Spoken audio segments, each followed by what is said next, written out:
Welcome to Dawki lake. ভারতের সবচেয়ে সুন্দর জায়গাগুলির মধ্যে অন্যতম এবং প্রকৃতির সবচেয়ে কাছে মেঘালয়, যেখানে মেঘ শুধু আকাশে নয় বরং জমিনেও বিচরণ করে। মেঘালয় নামের অর্থ হচ্ছে মেঘেদের ঘর। এক এমন জায়গা যেখানে প্রকৃতি আর মানুষ একসাথে বসবাস করে। এক এমন জায়গা যার প্রতিটি কোণায় লুকিয়ে রয়েছে ভয়ানক সৌন্দর্যের ওয়াটারফলস। অনেকেই আবার মেঘালয়কে স্কটল্যান্ড অব দ্য ইস্ট বলেও আখ্যা দেয়। তাই আজকে আমি তোমাদেরকে নিয়ে যাব এশিয়ার স্কটল্যান্ড খ্যাত ভারতের নর্থ ইস্টের মেঘালয় রাজ্যে। আমাদের এই যাত্রা পর্বটি শুরু হয় ভারতের বৃহত্তম রেলওয়ে স্টেশন কলকাতার হাওড়া স্টেশন থেকে। ইংরেজরা ভারত ছাড়ার পর প্রতিদিন লাখে ঝাঁকে মানুষ অবিরাম ছুটে চলে এই স্টেশন দিকে। ঘড়িতে সময় বিকেল 3:15। ঢুকছি হাওড়া স্টেশনে। আমাদের গুয়াহাটির উদ্দেশ্যে ট্রেন ছাড়বে স্টেশনের ওল্ড কমপ্লেক্সের 9 নম্বর প্ল্যাটফর্ম থেকে বিকেল 4:05। সরাইঘাট এক্সপ্রেসে স্লিপার কোচে আমাদের টিকিট কাটা। জনপ্রতি ভাড়া পড়েছে 500 কোটি টাকা করে। বিকেল 4:05 ছেড়ে পরের দিন আমাদের এই ট্রেন গুয়াহাটি স্টেশনে পৌঁছাবে সকাল 10:05। আমার এই 18 ঘন্টার ট্রেন জার্নিতে সঙ্গী হিসেবে থাকছে আরো 5 জন। টাইম হচ্ছে দেখে নাও 3:49। আর কিছুক্ষণ পরে আমাদের ট্রেন ছেড়ে দেবে। কেমন লাগছে বলো? খুবই ভালো লাগছে, খুবই এক্সাইটমেন্ট। আমরা প্রথমবার সরাইঘাট এক্সপ্রেস করে মেঘালয় যেতে চলেছি। আর সরাইঘাট এক্সপ্রেস খুবই ইউনিক। একটা নাম্বার আছে 1 2 3 4 5 এবং এটা হাওড়া থেকে গুয়াহাটি 599 কিলোমিটার। এটাও একটা ইউনিক কিলোমিটার ডেস্টিনেশন। তো আপনারা দেখতে থাকবেন কেমন লাগে ভিডিও। কেমন লাগছে তোমার? খুবই ভালো লাগছে, নতুন জায়গা। ক্যামেরার পর্দায় অনেকবারই দেখেছি মেঘালয়, কিন্তু আজ শরীরে স্বচক্ষে দেখতে যাচ্ছি। আজকে আমাদের train 1 2 3 4 5 Howrah to Guwahati Saraighat express, যেটা কিনা ছাড়বে দেখো হাওড়া জাংশন থেকে 4:05 আর যেটা কিনা পৌঁছে দেবে আমাদেরকে গুয়াহাটিতে পরের দিন সকাল 10:05। আর আমরা মোট কভার করব 997 কিলোমিটার। আর আমাদের মাঝখানে আসবে হচ্ছে 14টা হল্ট। এই যে দেখো, প্রথম হল্ট হচ্ছে 5:12 বর্ধমান জাংশন। ট্রেনে কিন্তু এখন দেখো সাফ সাফাইয়ের কাজ চলছে। এই জিনিসটা খুবই ভালো লাগলো। এই যে দেখো পরিষ্কার পরিচ্ছন্ন হচ্ছে ট্রেন এখন। ঘড়িতে রাইট টাইম 4:05। আর আমাদের train 1 2 3 4 5 Howrah to Guwahati Saraighat express নির্ধারিত টাইম থেকে ছেড়ে দিল 9 নম্বর প্ল্যাটফর্ম থেকে।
চলো, ট্রেন পুরো রানিং হয়ে গেছে। আর কিছুক্ষণ পরেই সন্ধ্যা হয়ে যাবে। হালকা হালকা ঠান্ডা ঠান্ডা বাতাসও লাগছে। বন্ধুরা, আমাদের এই ট্রেনে সিটিং অ্যারেঞ্জমেন্টটা দেখে নাও। যেমন থাকে স্লিপারে, যেমন এদিকে 3টে এদিকে 3টে। আর এদিকে রয়েছে দেখো সাইড আপার সাইড লোয়ার। আর এদিকে রয়েছে এদিকে মানুষদের জন্য চার্জিং এর ব্যবস্থা। আর এদিকে একটা মিরর রয়েছে।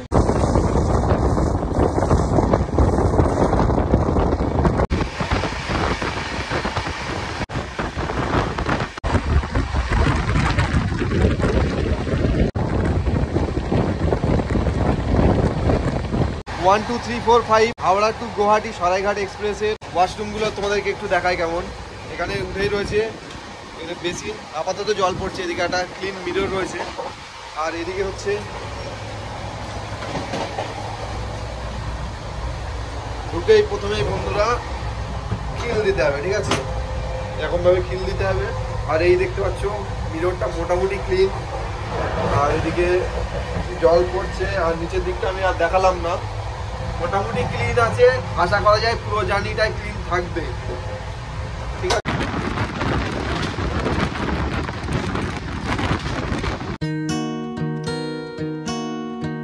ঘড়ির কাঁটায় তখন প্রায় 4:50 শীতের বেলা ফুরিয়ে পশ্চিম আকাশে সূর্য প্রায় ঢলে পড়েছে দিগন্তের কাছে। বেশ কিছুক্ষণ সিটে বসার পর আর মন লাগছিল না, তাই সোজা চলে আসলাম আমার প্রিয় দরজার ধারে। কত শত মাঠঘাট, গ্রাম শহর পাড়ি দিয়ে আমাদের ট্রেন ছুটে চলেছে 130 গতিতে। বেশ কিছুটা সময় দরজার ধারে কাটিয়ে চলে আসলাম আবার নিজের সিটে। এসে দেখি ততক্ষণে শুরু হয়ে গেছে সন্ধ্যায় মশলা মুড়ি বানানোর পর্ব। একে একে শসা, গাজর, লঙ্কা, পেঁয়াজ দিয়ে বানানো হলো সুস্বাদু মশলা মুড়ি। আর বন্ধুদের সাথে হই হুল্লোড় করতে করতে এরকম মশলা মুড়ি খাওয়ার মজাই একটা আলাদা। গল্প গুজবে আর মশলা মুড়ি এনজয় করতে করতে ঘড়িতে সময় তখন প্রায় 5:17। আর তখনই চলে আসলো আমাদের যাত্রার প্রথম হল্ট বর্ধমান জাংশন। কেমন লাগছে বলো তোমার? খুবই ভালো লাগছে। আমরা অর্গানিক পুরো ছোলা মুড়ি বানিয়েছি, আর আমরা সবাই মিলে খাচ্ছি, একটা আলাদা পরিবেশ, ভালো লাগছে। ঘড়িতে টাইম 5:25, আমরা ছেড়ে বেরোচ্ছি বর্ধমান জাংশন থেকে। এর পরের হল্ট হচ্ছে বোলপুর শান্তিনিকেতন।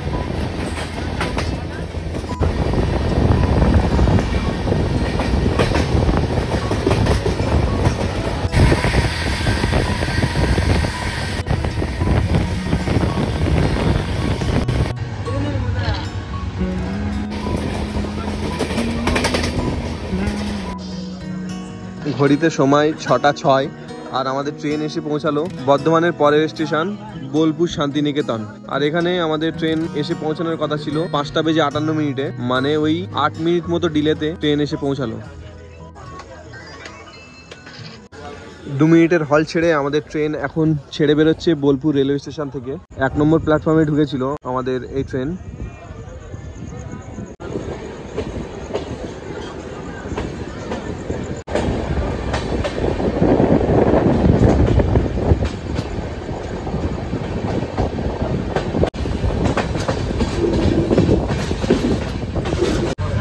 ট্রেনে একটা বাজে স্মেল আসছিল, এই যে দেখো টাইম টু টাইম পরিষ্কার করে দেওয়া হচ্ছে। গরম গরম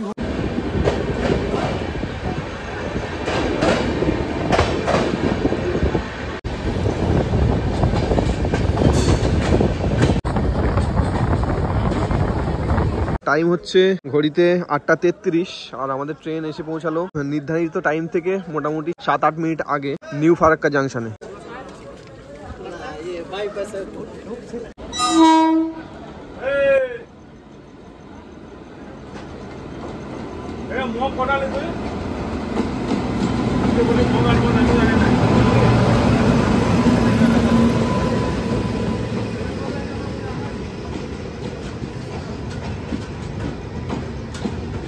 সময় 8:43, আমাদের ট্রেন ছেড়ে দিল নিউ ফারাক্কা জাংশন থেকে। এর পরের হল্ট হচ্ছে মালদা, দেখা যাক কতক্ষণের মধ্যে পৌঁছায়। এখন অবধি মানে অন টাইমে চলছে আমাদের ট্রেন।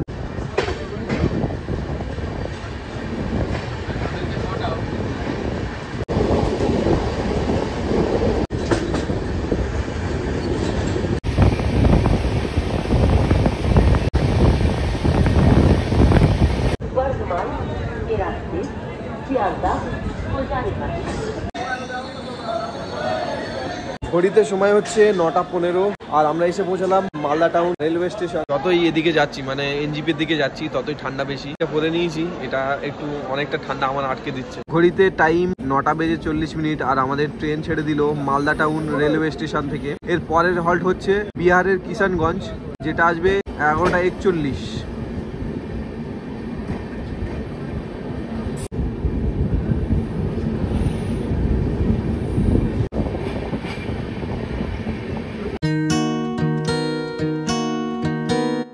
ঘড়ির কাঁটা বলছে রাত 10:20।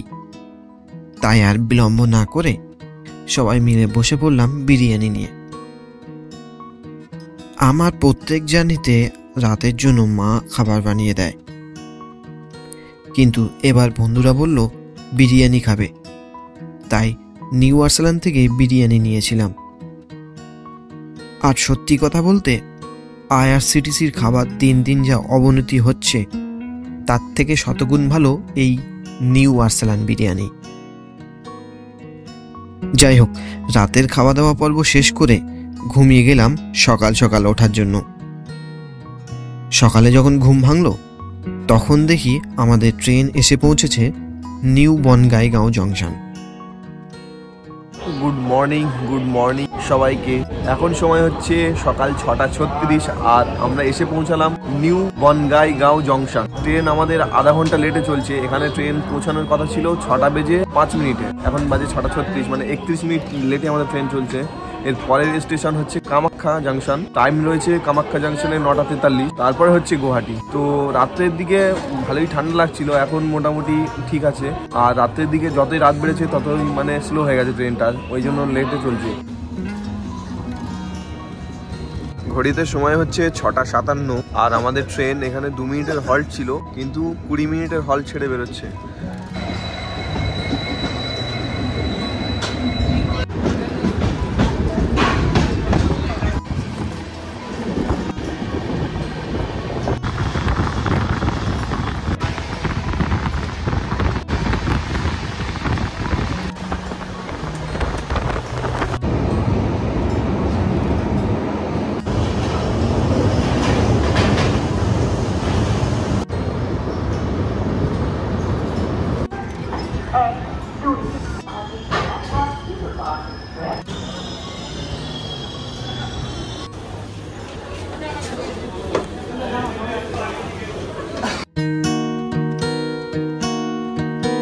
সময় বলছে সকাল 10:17।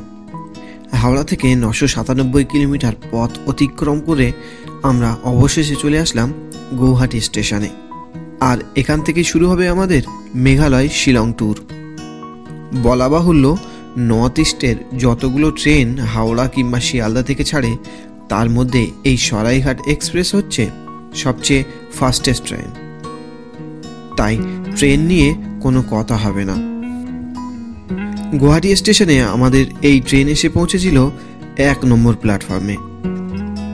স্টেশনের 1 নম্বর এবং 7 নম্বর প্ল্যাটফর্ম থেকে বাইরে বেরোনো যায়। তোমরা যদি গুয়াহাটি স্টেশনের কাছে কোনো হোটেলে থাকতে চাও তাহলে তোমাদের 7 নম্বরের দিক থেকে বেরোলেই সামনে পড়বে পল্টন বাজার, সেখানেই সব হোটেলগুলো রয়েছে। আমরাও হাঁটতে হাঁটতে চলে আসলাম পল্টন বাজারের কাছে। এখান থেকে আমরা একটা শেয়ারিং গাড়ি বুক করে যাব শিলংয়ের পথে। গুয়াহাটি স্টেশনের 7 নম্বর প্ল্যাটফর্ম থেকে বেরিয়েই ডান দিকে রয়েছে বাস এবং ট্যাক্সি স্ট্যান্ড। এখান থেকে আমরা জনপ্রতি 300 টাকা করে ভাড়া দিয়ে চললাম শিলংয়ের পথে।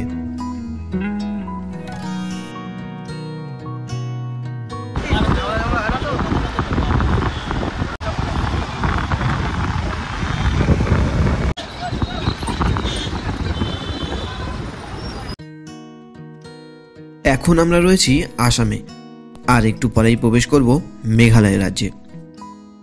তবে এখন রাস্তার দুপাশে সুন্দর ছোট ছোট মেঘালয়ের পাহাড়, আবার কখনো ঘন জঙ্গল দেখতে দেখতে আমরা এগিয়ে চলেছি শিলংয়ের দিকে। গুয়াহাটি থেকে শিলংয়ের দূরত্ব 97 কিলোমিটার, সময় লাগে 4 ঘন্টা মতো। আমাদের এই লম্বা সফরের মাঝখানে একটা ব্রেক নিতে ড্রাইভার সাহেব আমাদের গাড়ি দাঁড় করালো এই জায়গায়। ড্রাইভার বলল যে যদি তোমরা দুপুরে লাঞ্চ সারতে চাও তাহলে এখান থেকে সেরে নাও, এরপরে আর গাড়ি দাঁড়াবে না।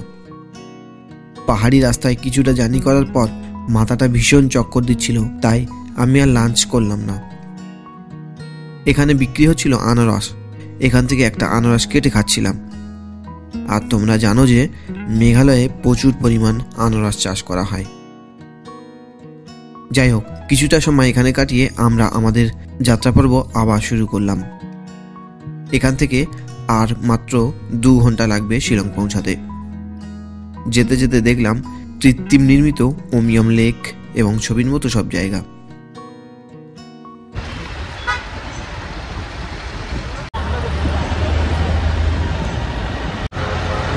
Welcome to Shillong cantonment. এই যে দেখতে পাচ্ছ, এটা হচ্ছে শিলং ক্যান্টনমেন্টের গেট। এদিকে চলে আসছে শিলচর, এদিকে হচ্ছে সোহারা।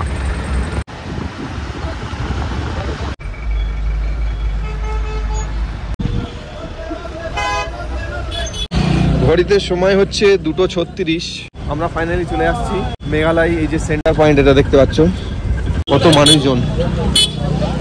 গুয়াহাটি থেকে শিলং আসতে মোটামুটি আমাদের টাইম লাগলো ওই 3 ঘন্টা 35 মিনিট মতো। আর ওখানে যেমনটা গরম ছিল, এখানে এসে প্রচুর ঠান্ডা লাগছে, হাত পা পুরো শীত হয়ে যাচ্ছে। আর আমাদের হোটেলটা রয়েছে এইদিকে, এটা হচ্ছে মেন বাজার। আমাদের হোটেলের কাছে এটাই দেখতে পাচ্ছি যে হোটেল সিটি ভিউ। শিলংয়ে আমাদের হোটেল সিটি ভিউ এর রুমটা চলো তোমাদেরকে দেখাই। এই হলো 401 নম্বর রুম। রুমে ঢুকেই রয়েছে এরকম একটা বেডে মোটামুটি 2 জন থাকা যাবে। একটা দিয়েছে কম্বল, এদিকে একটা মিরর রয়েছে, এলসিডি টিভি রয়েছে, আর এদিকে 2 জন মিলে বসে খাওয়ার জন্য একটা চেয়ার টেবিল। আর এটা হচ্ছে ওয়াশরুম। তো এটা খুব এক্সপেন্সিভ জায়গা, এই জায়গায় হোটেল এমনি অনেক দাম, যেটা আমাদের ভাড়া পড়েছে 1500 টাকা করে। তো যাই হোক, মোটামুটি খারাপ না, একেবারে চলে যাবে। তো চলো, এখন অনেকটা লেট হয়ে গেছে, ফ্রেশ হবো, ফ্রেশ হয়ে কিছু খেতে হবে।